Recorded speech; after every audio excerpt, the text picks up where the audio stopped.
వందనాలండి. ఈరోజు జనవరి 6 కృప మనలను తొట్టిల్లనియ్యదు అనే సత్యం తెలుసుకుందాం.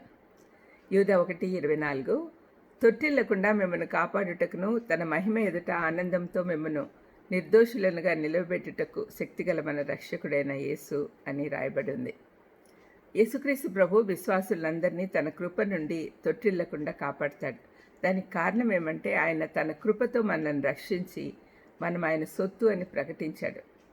మనం ఆయనకు చెందిన వారం కాబట్టి సాతాను శోధనలలో పడకుండా మనలను భద్రపరుస్తాడు.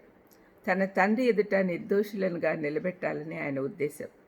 క్రీస్తును ముఖాముఖిగా ఎదుర్కొన్నప్పుడు ఏ విశ్వాసి అయినా పాపం లేని వారిగా నిర్దోషులుగా ఉండాలని కోరుకుంటాడు. లేకపోతే అసలు అది సాధ్యం కాదు కదా. బలహీనులైన విశ్వాసులు భయంతో ఉన్నవారై ఉన్నప్పుడు సాతాను మీరు యేసు మార్గంలో స్థిరంగా ఉండుట అసాధ్యము అని తప్పుడు భావాలతో మనల్ని మనసు నింపినప్పుడు దేవుని వాక్యం వారికి అవసరమైన నిశ్చయిత ఇస్తుంది. మనంతటా మనం శోధనలు ఎదుర్కొన్నట్టుకు అవసరమైన శక్తి లేని వారమై ఉన్నా కూడా మనం నిరాశ చెందన అవసరం లేదు. ఎందుకంటే మనం పడిపోకుండా భద్రపరచుటకే మనకొకరున్నారు. ఆయనే యేసయ్య. యోహాను 1:12 మనం దేవుని కుమారులుగా అంగీకరించుటకు అవసరమైన దేవుని కృప ఇప్పుడు దేవునితో సహవాసం చేయటం కూడా ఉపయోగపడుతుంది. అన్నిటికీ దేవుని కృప కావాల్సిందే మనకు. రక్షణ గురించి ధ్యానిస్తే మన రక్షణ శాశ్వతమైనది అని యేసుప్రభు యోహాను 10:28 చెప్పాడు. కాబట్టి మనం ఎప్పటికీ నాశనానికి వెళ్ళం.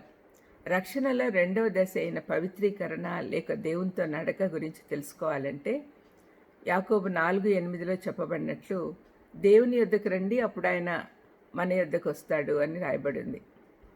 అప్పుడు ఆయన మనం విజయవంతమైన జీవితం జీవించడానికి కావాల్సిన శక్తిని మనపై కుమ్మరిస్తాడు. దేవుడు మనలను తొట్టిల్లనియ్యడు, కానీ ఆయన మహిమలో మనలను స్థిరంగా నిలబెట్టాలని ఆశిస్తూ ఉన్నాడు. మన భవిష్యత్తు గురించిన ప్రణాళిక ఆయనకు అదే. దీని ఫలితంగా మనం ఈ లోకంలో ఉన్నప్పుడు సమాధానం ఉంటుంది. పౌలు ఫిలిప్పీ 4:7 చెప్పినట్లు అప్పుడు సమస్త జ్ఞానమునకు మించిన దేవుని సమాధానం క్రీస్తు వల్ల కలుగుతుంది. ఆనందంగా ఉంటాం. ఓ చిన్న అమ్మాయి ఒక చిత్రం చూస్తూ ఉన్నింది. దాంట్లో తుఫాను రేగుతున్న సముద్రంలో ఒక కొండ కనపడుతుంది. ఆ కొండ చివర ఒక సిలువ ఉంది.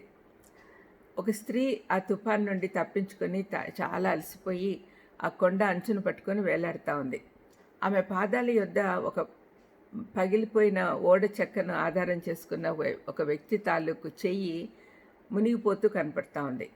ఆ అమ్మాయి దాని అర్థమేమని తల్లిని అడిగినప్పుడు ఆమె క్రీస్తే మన బండ కాబట్టి ఆయనను హత్తుకుని ఉన్నవారు రక్షింపబడతారని చెప్పింది. రక్షణ కార్యంలో ఇది మనం అర్థం చేసుకోవాలి. రక్షింపబడినప్పుడు దేవుని నుండి మనల్ని ఎవరూ వేరు చేయలేరు.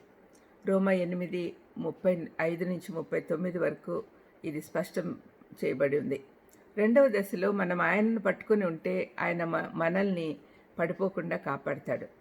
మనలో ఆయన మొదలుపెట్టిన కార్యాన్ని ఆయనే ముగిస్తాడు, మహిమలోకి తీసుకెళ్తాడు. ప్రార్థన చేసుకుందాం. దయామేడా స్తోత్రం ప్రభా, మీ కృప మమ్మల్ని తొట్టిల్లనియకుండా శోధనలో పడకుండా కాపాడుతుందనే సత్యము, ఆ నిశ్చయిత మాలో ఉంచినందుకు మీకు స్తోత్రం చెల్లిస్తూ ఎప్పుడో కాన్ఫిడెన్స్తోనే ముందుకు సాగేదని సహాయం చేయమని యేసుక్రీస్తు నామమున వేడుకొంచున్నాను తండ్రి. ఆమెన్. God bless you.